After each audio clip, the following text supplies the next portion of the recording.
Good morning and welcome to Image Engineering and Technical Institute, Kheda.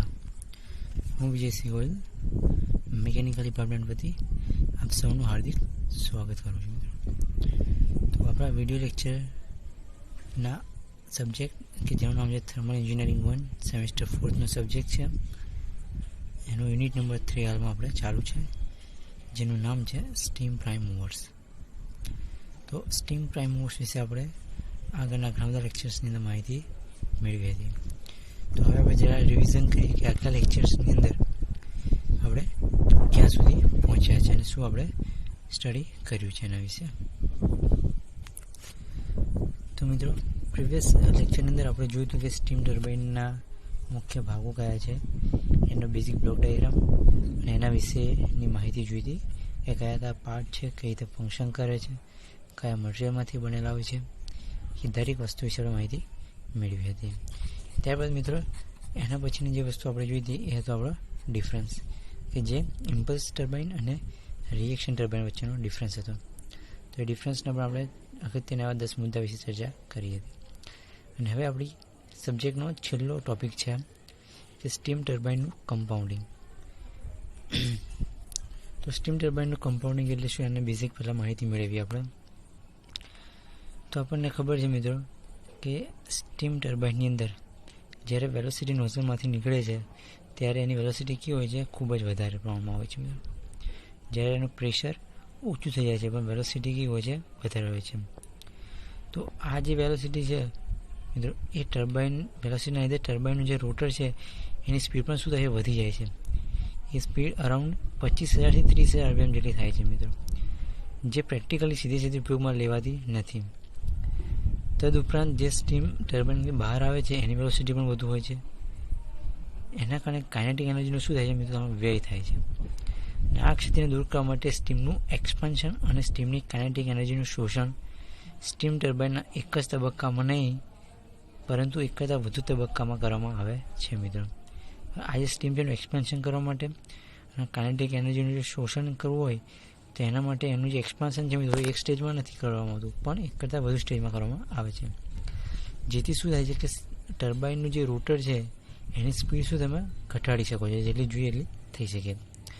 તો આમ મિત્રો, steam ટર્બાઇનની જે ઝડપ છે એને ઘટાડવા જે પદ્ધતિ છે આપણે શું કહીશું, કમ્પાઉન્ડિંગ કહીશું, બરાબર.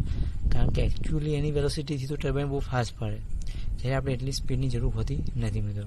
આ તેની ઝડપ શું કરવી પડે છે, આપણે ઘટાડવી પડે છે મિત્રો. તો કમ્પાઉન્ડિંગની આપણે વ્યાખ્યા મિત્રો જોયું હોય તો તમે આ પ્રમાણે લખી શકો એક્ઝામમાં કે સ્ટીમ ટર્બાઇનના રોટરની સ્પીડને વાસ્તવિક વપરાશયુક્ત રોટેટિંગ સ્પીડ સુધી ઘટાડવાની પદ્ધતિને સ્ટીમ ટર્બાઇનનું કમ્પાઉન્ડિંગ કહેવામાં આવે છે મિત્રો, બરાબર. જેટલી આપણે વપરાશ જેટલી જોઈએ છે ત્યાં સુધી આપણે ઘટાડવાની જે પદ્ધતિ છે એને આપણે કહીશું ટર્બાઇનનું કમ્પાઉન્ડિંગ. તો સ્ટીમ ટર્બાઇનના કમ્પાઉન્ડિંગ માટેની 3 રીતો છે સ્પીડ ઘટાડવા માટેની. તો પહેલી છે વેલોસિટી કમ્પાઉન્ડિંગ, બીજું છે પ્રેશર કમ્પાઉન્ડિંગ અને ત્રીજું છે પ્રેશર વેલોસિટી કમ્પાઉન્ડિંગ, બરાબર. ઉપરના બંનેનું કોમ્બિનેશન્સ. તો સૌથી પહેલું આપણે જોઈશું વેલોસિટી કમ્પાઉન્ડિંગ વિશે. તો વેલોસિટી કમ્પાઉન્ડિંગની આપણને ફિગરની અંદર આપેલી છે, જેની અંદર આપણે જોઈ શકીએ છીએ કે તમારો મેઇન શાફ્ટ છે, એની પર રોટર છે, એની પર મૂવિંગ બ્લેડ લગાડેલી છે, 1 2 3 3 તમારી મૂવિંગ બ્લેડ છે. અને આઉટર બોડી જે છે તમારી કેઝિંગ, એની પર AB નામની 2 ફિક્સ બ્લેડ લગાવેલી છે મિત્રો. અહીંયા કે તમારી નોઝલ છે, બરાબર છે, અને ઉપરથી તમે સ્ટીમ દાખલ થાય છે નોઝલમાં, નોઝલમાંથી હાઈ વેલોસિટી સાથે બહાર નીકળે છે મિત્રો. તો આ જ વસ્તુ આપણને એના ડાયાગ્રામમાં સમજાવવામાં આવી છે કે અહીંયા આગળ જે એક્સિસ એક્સ અને વાય એક્સિસ છે બંને જેમ ભેગી થાય છે એને 0 લેવલ કહેવામાં આવ્યું છે. તો એનાથી થોડીક ઉપર તમે જોશો તો એમ બતાવવામાં આવે છે ઇનલેટ વેલોસિટી, એટલે કે જે દાખલ થાય છે સ્ટીમ તમારી નોઝલમાં એ વખતની વેલોસિટી. ત્યારબાદ તમે વેલોસિટીની જે લાઈન હશે જોશો કે એની લાઈન એકાએક વધે છે, એટલે કે વેલોસિટીમાં શું થાય છે, વધારો થાય છે. એ પોઈન્ટ મિત્રો તમે જોશો તો ક્યાં જોવા મળશે, જે નોઝલ છે એનો બહારનો છેડો છે એ લાઈનમાં તમને જોવા મળશે, એટલે કે નોઝ. તો મિત્રો તમે જોઈ શકો છો કે અહીંયા આગળનો જે એરિયા છે એ તમારી જે નોઝલ છે ને આઉટલેટનો છે, એ જગ્યાએ તમને વેલોસિટી કેવી મળે છે, મેક્સિમમ મળે છે. ત્યારબાદ તમે ગ્રાફ જોશો તો ડાઉનવર્ડમાં આવે છે કે નીચે ગ્રાફ આવે છે. તો એની સામે એક્ઝેક્ટ નીચે આપણે જોઈશું તો કઈ બ્લેડ આવે છે તમારી 1 2 3 એટલે કે મૂવિંગ બ્લેડ. કારણ કે એના પર વર્ક થાય છે એટલે પ્રેશર તમારું જે થાય છે એ શું થશે, ડ્રોપ થાય છે. અને વર્કના કારણે તમારી જે વેલોસિટી છે એ પણ કેવી થાય છે, ઘટે છે. ફરી તમે જોશો ત્યાંથી તે આગળ તો ફરી તમે વેલોસિટી કેવી થઈ જાય છે, કોન્સ્ટન્ટ થઈ જાય છે. તો એ દરમિયાન શું થશે કે એ વખતે તમે જોશો કે ફિક્સ બ્લેડ એ આપેલી છે, જેમાં નોઝલમાંથી સ્ટીમનું શું એક્સપાન્શન થાય છે, વેલોસિટી તમારી કેવી છે, કોન્સ્ટન્ટ થાય છે. તો આ જગ્યાએ ફક્ત શું છે, તમે સ્ટીમનો દિશા બદલાય છે, અહીં કોઈ વર્ક થતું નથી, ફક્ત સ્ટીમની દિશા બદલાય છે મિત્રો.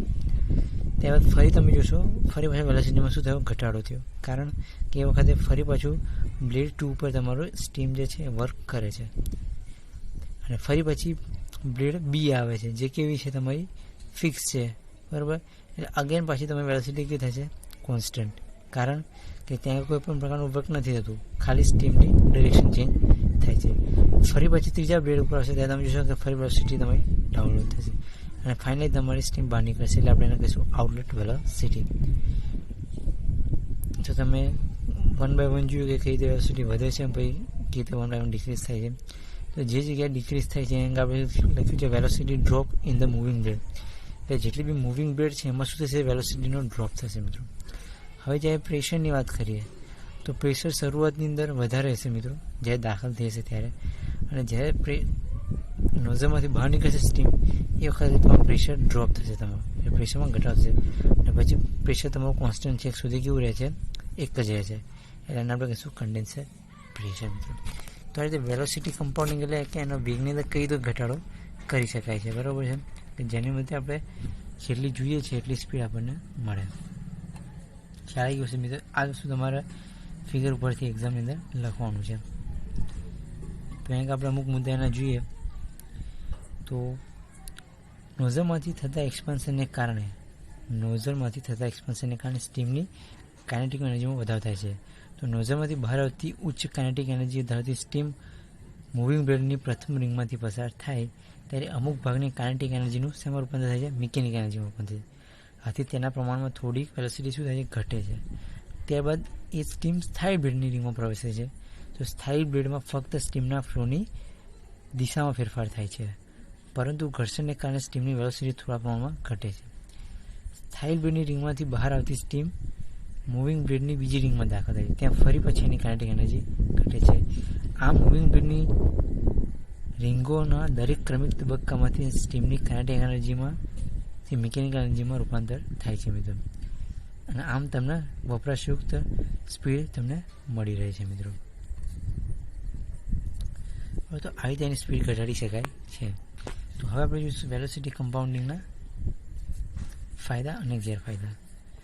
તો પહેલો ફાયદો એ છે વેલોસિટી કમ્પાઉન્ડિંગથી કે સ્ટીમની સ્પીડ અથવા તો બ્લેડ સ્પીડનો ગુણોત્તર કેવો છે, વધારી શકાય છે, જે સ્લો સ્પીડ ટર્બાઇનમાં જરૂરી છે મિત્રો.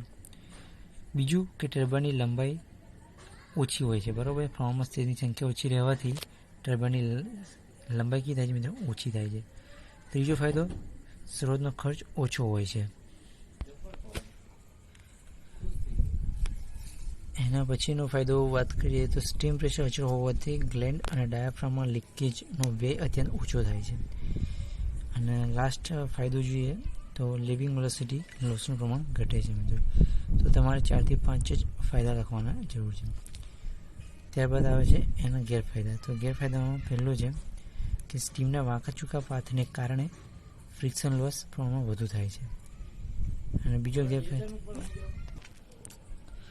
વેલોસિટી કમ્પાઉન્ડિંગ સ્ટીમ ટર્બાઇનની કાર્યદક્ષતા પ્રમાણમાં ઓછી હોય છે તથા સ્ટેજની સંખ્યા વધતા એની કાર્યદક્ષતામાં ઘટાડો થાય છે. તો આ હતા વેલોસિટી કમ્પાઉન્ડિંગના ફાયદા અને ગેરફાયદો. તો મિત્રો એક્ઝામની અંદર આ બહુ મોસ્ટ અને આઈએમપી ક્વેશ્ચન છે કે કમ્પાઉન્ડિંગ એટલે શું, મેં કમ્પાઉન્ડિંગની રીતે જણાવો તો 2 માર્ક્સની અંદર આટલી જ વસ્તુ આવે. અને જો 3, 4 કે 5 માર્ક્સમાં પૂછાયું હોય તો તમારે દરેક વસ્તુ વિગત દોરીને સમજાવવાની રહેશે, ફાયદા ગેરફાયદા સાથે. મોસ્ટલી એક્ઝામમાં વેલોસિટી કમ્પાઉન્ડિંગ અને પ્રેશર કમ્પાઉન્ડિંગ સૌથી વધુ પૂછાય છે મિત્રો, પણ તમારે 3ની તૈયારી કરવાની છે. તો હવે આપણે નેક્સ્ટ સેકન્ડ વન વિશે જોઈશું. તો બીજું આપણું છે પ્રેશર કમ્પાઉન્ડિંગ. તો પ્રેશર કમ્પાઉન્ડિંગ સેમ એવી રીતે છે, તમને હું સમજાવું છું. આકૃતિમાં તો જોજો. તો શાફ્ટ છે, શાફ્ટની પર તમારો રોટર છે, રોટરની પર તમારી આખી મેઇન ફ્રેમ છે, એમાં સ્ટીમ તમારીથી દાખલ થાય છે. આગળ નોઝલ છે, 3 તમારી મૂવિંગ બ્લેડ છે અને 2 તમારી ફિક્સ બ્લેડ છે. સેમ આ જ વસ્તુ કે velocity rise in the nozzle inlet velocity. અહીંયા તમારી શરૂઆતની વેલોસિટી કેવી હોય છે, ઓછી હોય છે મિત્રો. ત્યાં જ્યાં નોઝલ આઉટલેટ છે એમ તમારી વેલોસિટી પાછી વધે છે. ફરી પાછી જ્યારે વર્ક થશે તમારા બ્લેડ 1 ઉપર ત્યારે વેલોસિટી ઘટશે. ફરી પાછું એક સમયગાળો આવશે કે બ્લેડ જે એ છે તમારી ફિક્સ બ્લેડ, એમાં ફરી પછી તમારી જે વેલોસિટી છે એ વધે છે અને પછી અમુક સમય માટે કોન્સ્ટન્ટ રહેશે. ફરી પાછું 2 નંબરની જે મૂવિંગ બ્લેડ છે એની પર કાર્ય થાય છે જેના કારણે વેલોસિટી ઘટે છે. ફરી પછી અમુક સમય માટે કોન્સ્ટન્ટ થાય છે અને ફરી પાછી ફિક્સ બ્લેડ જે છે એને ફરી પછી તમે વેલોસિટીમાં વધારો થાય છે બધું. એટલે આમ તમારો જે ગ્રાફ છે વેલોસિટીનો ઇન્ક્રીઝ ડિક્રીઝનો જોવા મળે છે. જ્યારે આગળની અંદર વેલોસિટી કમ્પાઉન્ડિંગમાં કેવું હતું કે કન્ટિન્યુઅસલી તમારી વેલોસિટી ઘટતી હતી, જ્યારે આમાં વેલોસિટીમાં ઘટાડો અને વધારો કન્ટિન્યુઅસલી થાય છે તમારું. પ્રેશર કમ્પાઉન્ડિંગમાં કેવું છે કે શરૂઆતમાં જે પ્રેશર છે તમારું એ સૌથી વધારે હોય છે અને જે એક્સપાન્ડ થાય છે નોઝલમાંથી બહાર આવે છે એ દરમિયાન તમારું જે પ્રેશર છે એ ઘટે છે. ફરી જ્યારે 1 નંબરની તમે મૂવિંગ બ્લેડ છે એ દરમિયાન ફરી પાછું પ્રેશર કોન્સ્ટન્ટ રહે છે અને ફરી પછી જે ફિક્સ બ્લેડમાં આવે છે ત્યારે પ્રેશર ડ્રોપ થાય છે. એટલે તમે જોઈ શકશો કે જે મૂવિંગ બ્લેડ છે એમાં પ્રેશરમાં ડ્રોપ થાય છે પણ વેલોસિટીમાં શું થાય છે, વધારો થાય છે. ત્યારબાદ ત્રીજા પોઈન્ટની વાત કરીએ તો ફરી પાછું 2 નંબરની જે તમારી મૂવિંગ બ્લેડ છે એમાં વેલોસિટી ઘટે છે અને પ્રેશર ડ્રોપ તમારો કેવો રહે છે, કોન્સ્ટન્ટ રહે છે. તો તમે જોશો કે પ્રેશર 1 by 1 ડિક્રીઝ થાય છે, જે આપણે અગાઉ વેલોસિટી જોઈ હતી એ પ્રમાણે, બરાબર છે. જ્યારે વેલોસિટીની અંદર ઇન્ક્રીઝ અને ડિક્રીઝ થાય છે. એટલે pressure drop in the fix blade, એટલે તમે જોશો કે ફિક્સ બ્લેડ જેટલી જગ્યાએ છે કે શું થાય, તમારું પ્રેશરમાં ડ્રોપ થાય છે. જ્યારે મૂવિંગ બ્લેડ જે છે એ તમારું પ્રેશર કેવું રહે છે, કોન્સ્ટન્ટ રહે છે મિત્રો. જ્યારે વેલોસિટીમાં કેવું થાય છે કે જેટલી જગ્યાએ તમારી મૂવિંગ બ્લેડ છે એ દરેક જગ્યાએ વેલોસિટી ડિક્રીઝ થાય છે અને જેટલી જગ્યાએ ફિક્સ બ્લેડ છે એટલી જગ્યાએ તમારી વેલોસિટી ઇન્ક્રીઝ થાય છે, બરાબર છે.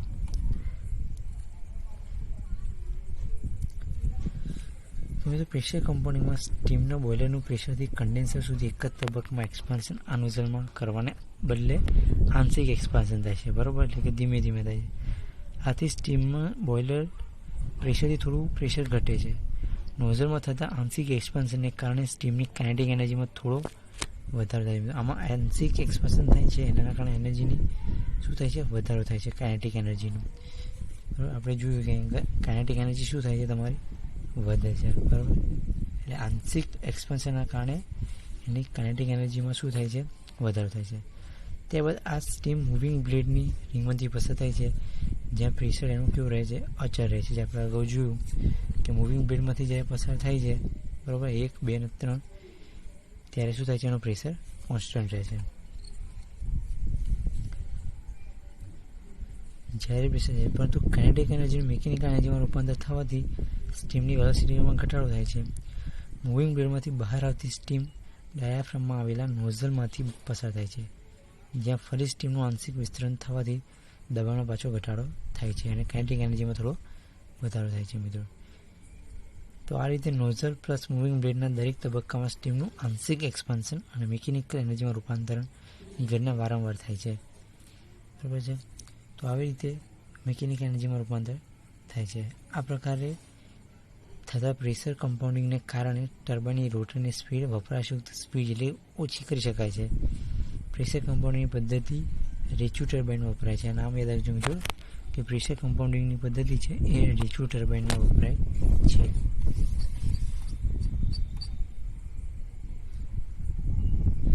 જ્યારે વેલોસિટી કમ્પાઉન્ડિંગની જે પદ્ધતિ છે મિત્રો એ કર્ટિસ નાના ટર્બાઇનની અંદર ઉપયોગમાં લેવાય છે.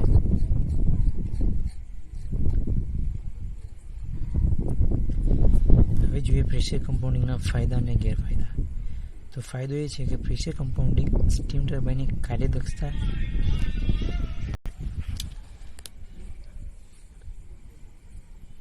કાર્યદક્ષતા વેલોસિટી કમ્પાઉન્ડિંગ સ્ટીમ ટર્બાઇન કરતાં આની કાર્યદક્ષતા છે વેલોસિટી કમ્પાઉન્ડિંગ કરતાં કેવી છે મિત્રો?